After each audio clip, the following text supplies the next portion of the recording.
The grand hall of the Vexari War College gleamed with polished marble columns and gold leaf decorations that traced intricate battle formations across the domed ceiling.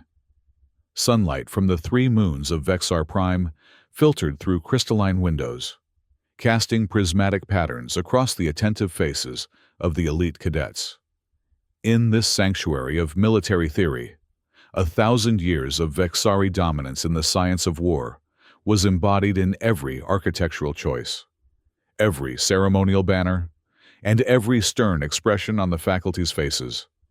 Commander Sarah Knox stood at the entrance, her human frame appearing almost fragile against the imposing grandeur.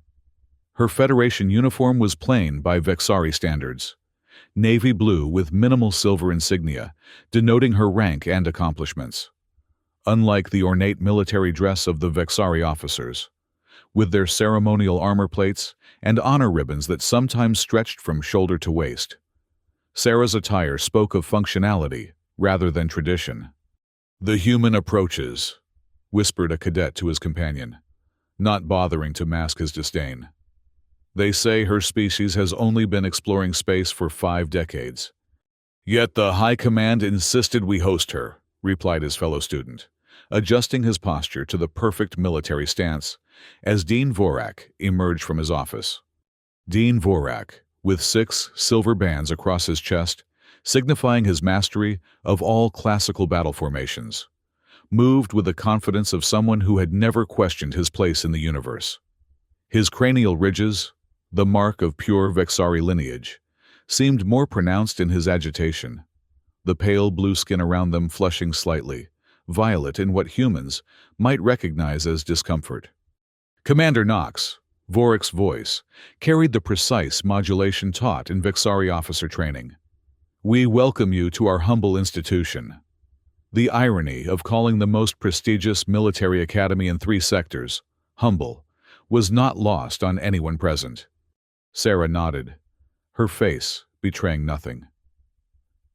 "Dean Vorak, faculty, cadets, I appreciate the invitation." Her eyes scanned the hall, noting the positioning of every exit, the height advantage of the balconies, the sight lines from the dean's podium to the back row of seats. It was an automatic assessment, the kind that had kept her alive through 4 major conflicts.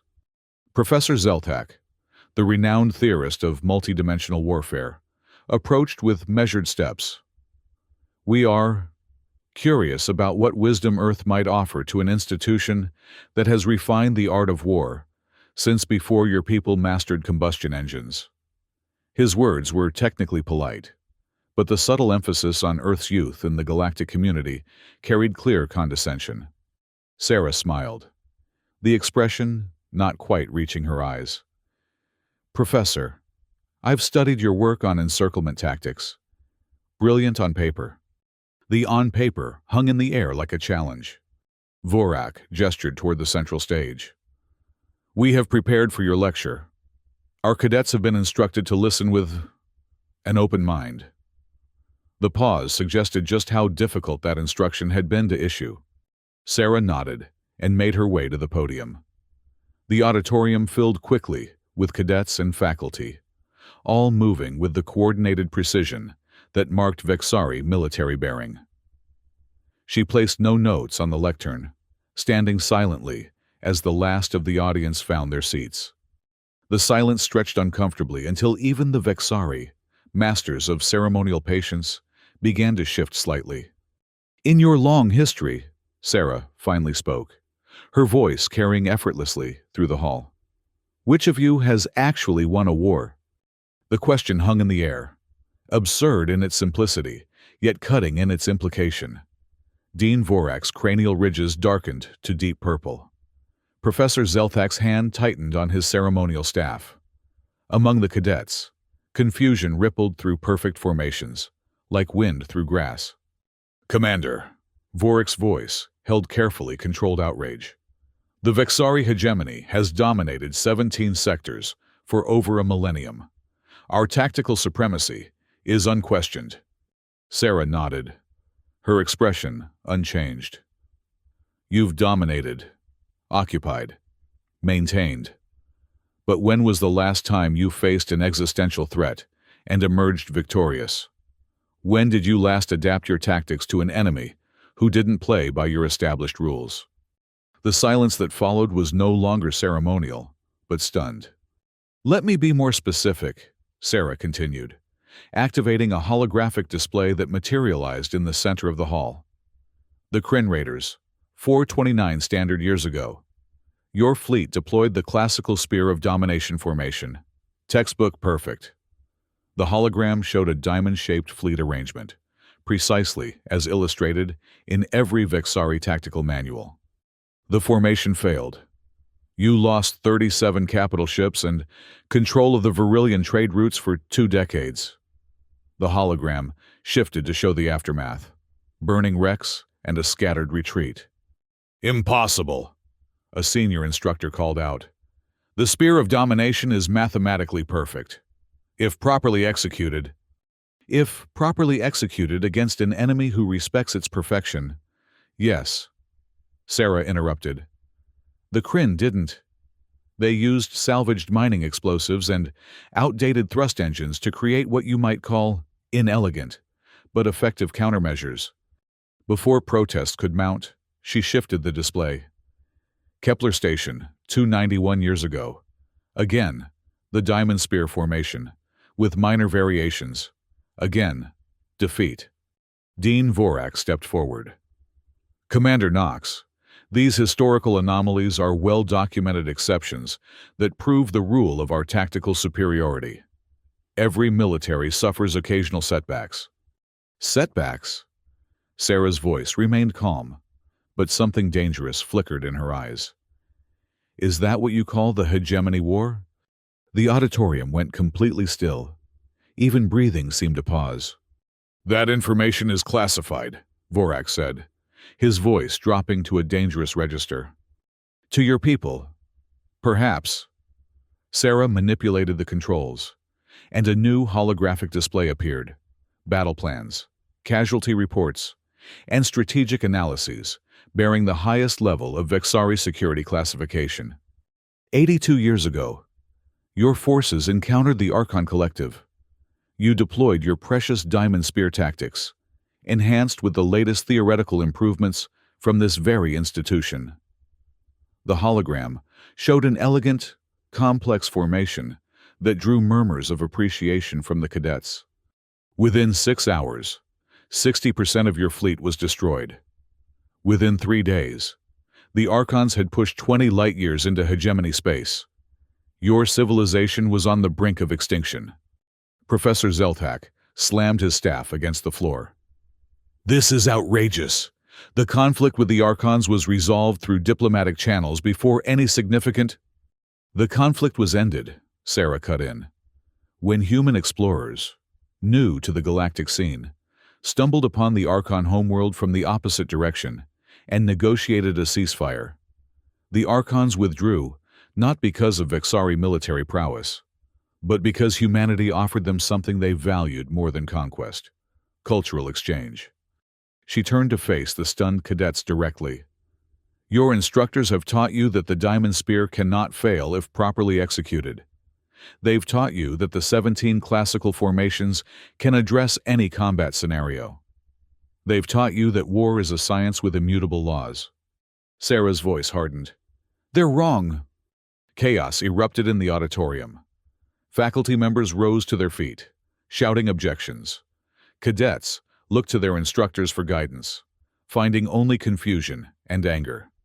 Dean Vorak raised his hands for silence, his authority eventually restoring order. "Commander Knox, you have made serious accusations based on classified information obtained through questionable means. While our alliance with Earth compels us to hear you out, I must object to this theatrical approach." Sarah nodded. "Fair enough. Let's move beyond historical analysis to practical demonstration." She gestured to a door at the side of the auditorium. "I believe your simulation chamber is prepared." Vorak's eyes narrowed. "You wish to demonstrate human tactics in our simulation environment?" "I wish to demonstrate that your fundamental approach to warfare is obsolete." Sarah replied. And potentially suicidal for your civilization in the coming decades. The dean conferred briefly with Professor Zelthak and several senior faculty members. The cadets watched with undisguised fascination as the human stood calmly waiting, seemingly unconcerned by the controversy she had ignited. Very well, Vorak finally announced. We will adjourn to the simulation chamber. Professor Zelthak will oversee the demonstration. His tone suggested he expected this diversion to restore the proper order of things, with Vexari tactical superiority reaffirmed and human presumption put in its place. The simulation chamber was the pride of the War College, a vast room where holographic technology could recreate any battlefield in exacting detail. Cadets spent thousands of hours here, drilling in the classical formations and their variations. Professor Zelthak took his position at the master control station. What scenario would you like to fail at, Commander? The question drew appreciative chuckles from the faculty. Sarah appeared to consider. 2 scenarios, if you please. First, defensive. The Valyria Prime settlement under attack from a superior force. Second, offensive. Neutralizing the defenses of Arctur's station in a 3-dimensional engagement. Zelthak nodded. These were standard training scenarios, used to demonstrate the effectiveness of the Shield of Necessity and the Spear of Surgical Strike, respectively, 2 of the most revered classical formations. Will you be employing Federation tactics? Asked a curious cadet, who had been bold enough to approach Sarah. She smiled, the expression genuine this time. I won't be employing any doctrine at all. That's rather the point. The simulation began with Valyria Prime, a colonial settlement with limited defensive capabilities, facing an approaching enemy fleet 3 times its size. According to Vexari doctrine, the defending forces should adopt the Shield of Necessity, a concentric ring formation that maximized overlapping fields of fire. Sarah took control of the defending forces and immediately scattered them in what appeared to be random directions. What is this chaos? Zelthak demanded. You've abandoned the high ground and the defensible positions. Sarah didn't respond, her fingers dancing across the control interface. The scattered ships began mining nearby asteroids, altering their trajectories subtly. Some defender vessels powered down completely, drifting like derelicts. When the attacking fleet arrived, they found no organized resistance, just debris, seemingly abandoned outposts, and a few fleeing civilian ships. You've surrendered before the battle began, Dean Vorak observed dryly. Have I? Sarah murmured, as the attacking fleet moved into standard assault formation to secure their easy victory. The defenders' strategy revealed itself. Altered asteroids slammed into the attackers' neat formations. Powered-down ships suddenly activated behind enemy lines. The seemingly fleeing civilian vessels turned and attacked from unexpected vectors. Within minutes, the attacking force was in disarray. Within an hour, they were retreating in disorder. The final simulation time showed 6 hours and 14 minutes until complete victory for the defenders. The Vexari observers were silent, expressions ranging from disbelief to outrage to, from a few of the younger cadets, poorly concealed admiration. Unconventional, Zelthak finally said. But this scenario was artificially constrained. In a real engagement, let's try the second scenario, Sarah suggested. Arctur's station appeared in the simulation, a heavily fortified space installation with multiple defensive rings, automated weapon platforms, and a garrison of elite troops. The standard Vexari approach required the Spear of Surgical Strike, a precisely choreographed 3-pronged attack that would systematically dismantle the defenses. Sarah took a completely different approach. She first sent small, fast-moving probes that deliberately triggered the station's automated defenses, carefully observing the response patterns. Next, she launched what appeared to be a full frontal assault, but it was composed entirely of drone ships and decoys. As the station committed its resources to counter this apparent main threat, Sarah's actual attack force slipped in from below the station's ecliptic plane, An approach vector, the Vexari considered too inefficient to be worth defending seriously. The simulation ended with Arctur's station neutralized in 97 minutes, less than half the time the classical approach would require. A young cadet broke protocol to ask, "Commander, how did you know to attack from that vector? It's not covered in any of our tactical manuals." "Exactly," Sarah replied. "I attacked from that vector precisely because your manuals don't cover it. I observed how your defenses operated, identified patterns and blind spots, then exploited the weaknesses I found." "But there was no elegance to your approach," objected another instructor. "No adherence to the principles of geometric harmony in force deployment." Sarah's expression hardened. "In actual combat, the only elegance that matters is survival and mission accomplishment. Your enemy won't admire your formations as they're killing you." For a moment, Sarah felt a flicker of doubt. Was she going too far? The alliance between Earth and the Vexari hegemony was still new, still fragile. Humanity needed allies in this vast, often hostile galaxy. Was shattering their military confidence truly in Earth's best interests? But she pushed the doubt aside, remembering her orders. This wasn't about humiliating the Vexari. It was about preparing them, preparing everyone for what was coming. "Dean Vorak," she said, turning to face the Academy's leader. "I didn't come here to embarrass your institution or undermine your teachings. I came here because humanity believes the Vexari people have the potential to adapt, to survive what's coming." "And what exactly is coming, Commander?" Vorak asked, his voice quiet but intense. Sarah took a deep breath. This was the moment her mission had been building toward. "We need to return to the main hall," she said. "What I'm about to show you should be seen by all your cadets and faculty." Back in the grand auditorium, tension hung thick in the air. The once perfect formation of cadets had dissolved into clusters of urgent, whispered conversation. Faculty members conferred in tight groups, occasionally casting glances at the human who had so thoroughly disrupted their certainties. Sarah took her position at the central podium once more. "The true purpose of my lecture today isn't to critique Vexari military doctrine for its own sake. Humanity isn't interested in conquest or in proving our tactical superiority." She activated a new holographic display, larger and more complex than before. It showed the known galaxy, with key systems highlighted and connected by a web of relationships, resource flows, and influence. For the past 30 years, human analysts have been building this model, incorporating astronomical data, political intelligence, economic trends, and cultural factors across all known civilizations. The model began to run forward in time, showing projected developments over the next 2 decades.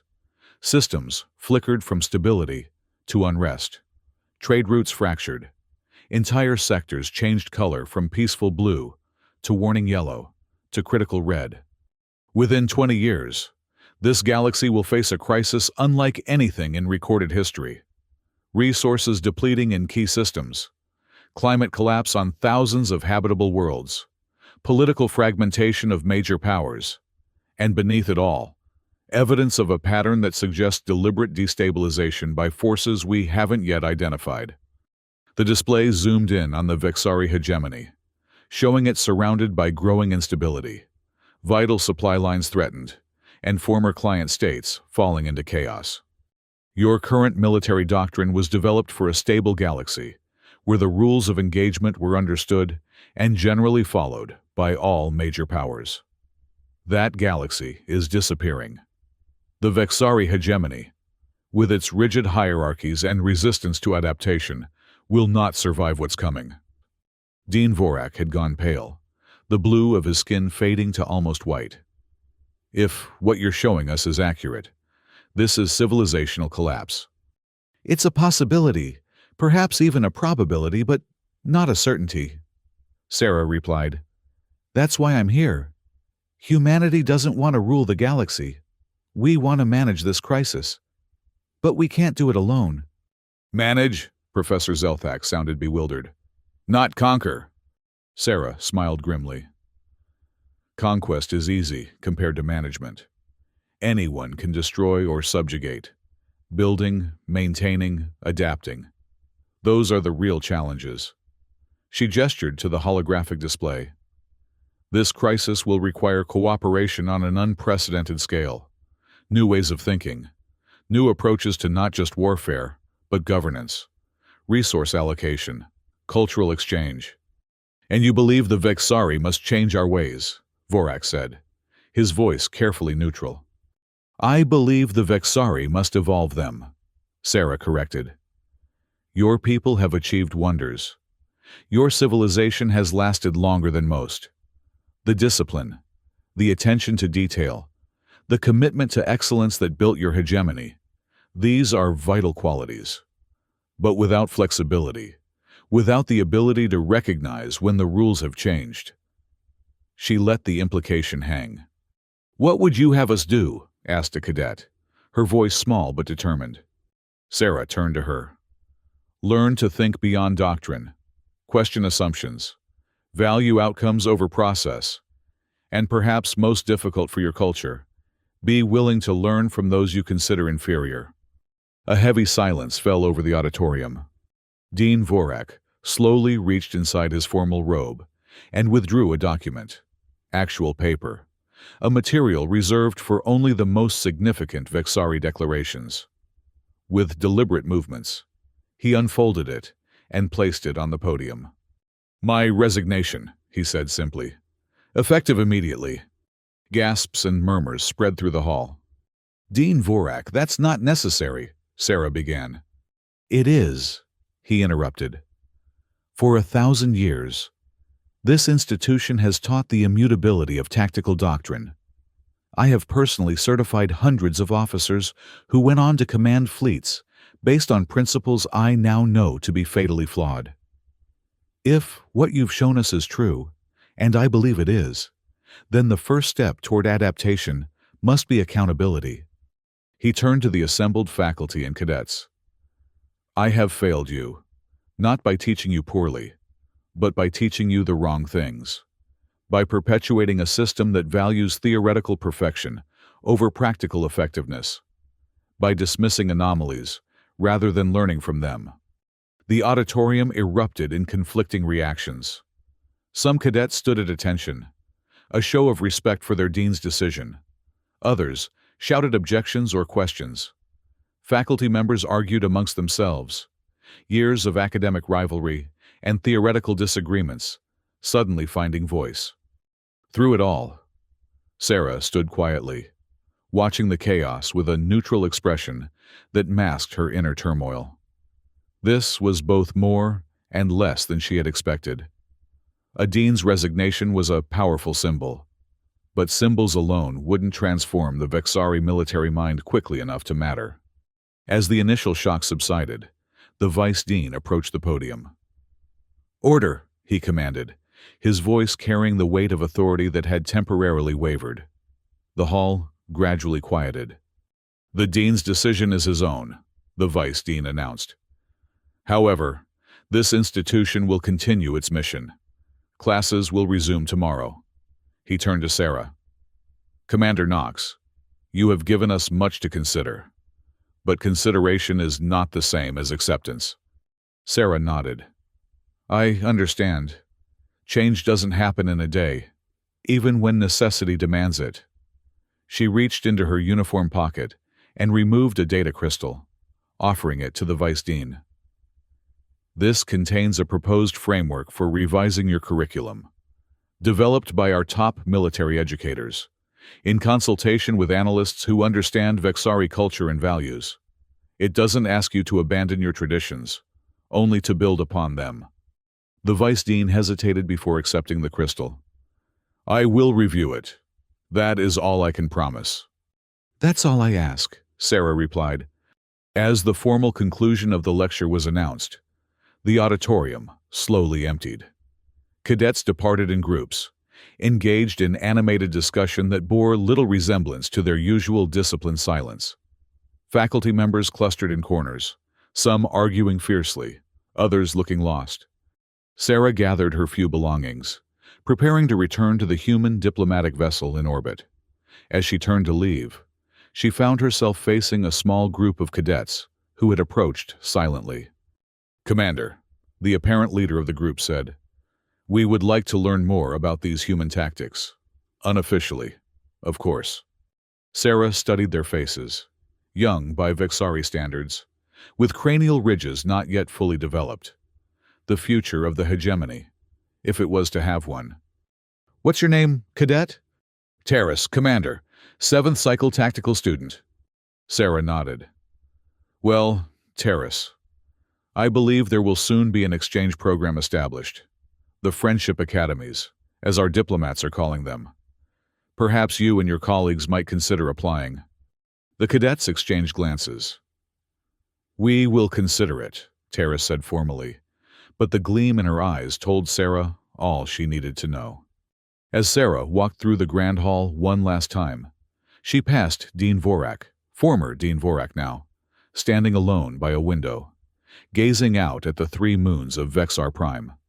"You didn't have to resign," she said quietly. He didn't turn. "Yes, I did. My entire career was built on certainty. Once that certainty was shattered, continuing would have been dishonorable." "What will you do now?" Vorak was silent for a long moment.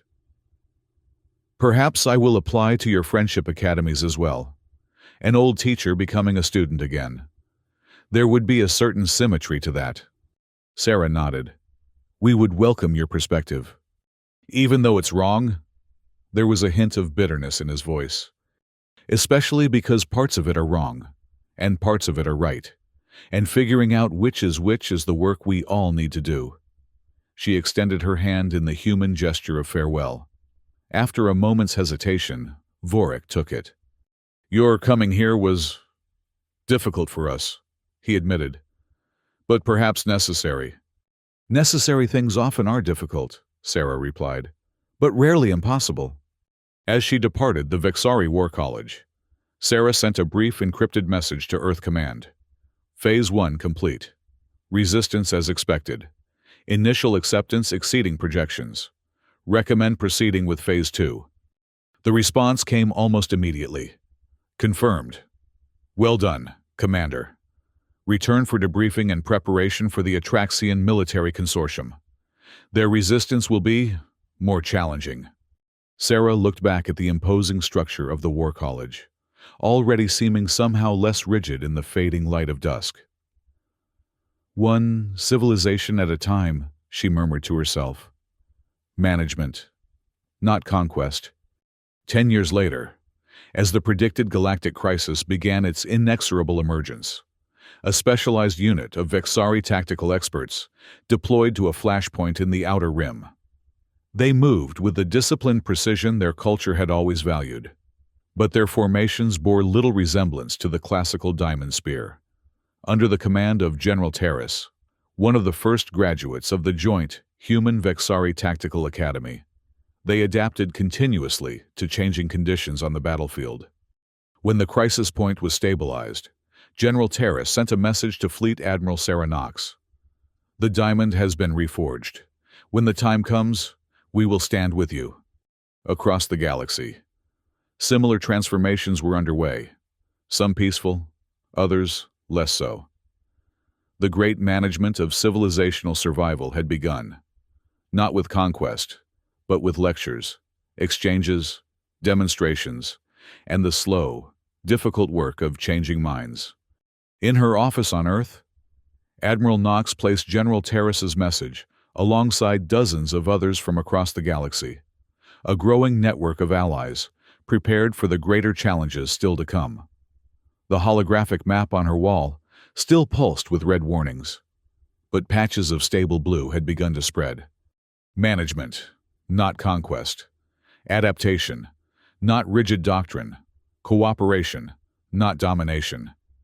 The principles that had guided humanity's approach to the stars were proving their worth.